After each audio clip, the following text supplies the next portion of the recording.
Welcome to Immigration Quicktake. This is Jessica Eyes with the American Immigration Lawyers Association. After a 16-day government closure, federal agencies, parks, museums, and monuments are beginning to reopen. The Executive Office for Immigration Review, commonly known as EOIR, was partially shut down during this time, interrupting many important immigration proceedings across the nation. Here to discuss this closure and how to move forward now that services have reopened in full is immigration attorney and AILA member Jessie Maanao, co-chair of the EOIR National Committee, on Skype from Oregon. Jessie, thanks for joining us. Can you give us an overview of what major services were shut down for the past 16 days? One of the things that we saw during the last couple of days was that the shutdown was systemic.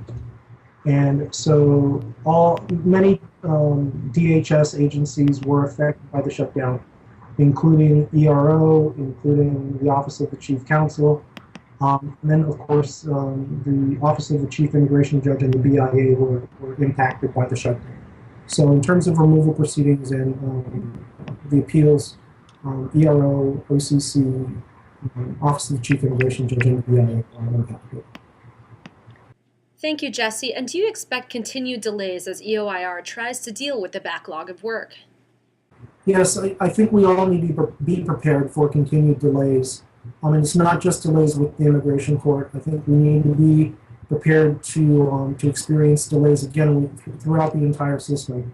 We need to be prepared and be patient as ERO, the Office of the Chief Counsel, the immigration courts and the BIA work their way through the backlog that was caused by the shutdown.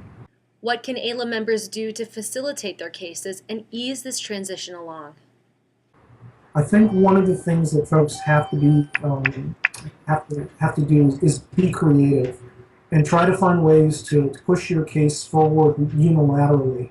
And then the other thing that I think folks need to do is to reach out to the various agencies in order to try to find agreement and non-adversarial ways of advancing the cases. So, for example, when partnering or working on a case that's in front of the immigration judge, our members should be thinking about ways of, say, for example, submitting written pleadings to the court in order to avoid the necessity of having to attend a continued master. So if you can concede the allegations or oppose the allegations in a written pleading, and if you can request or make applications for relief in writing and submit those to the government, that might be a way of foregoing an unnecessary master calendar hearing. But again, I think everybody needs to work together to try to get ourselves and the government unburied from this backlog. And I think if we can all partner together in order to get it done, it will make everything for all of us and our clients a lot better. The other thing to think about is that this is a tremendous opportunity to build goodwill with the government and with the court.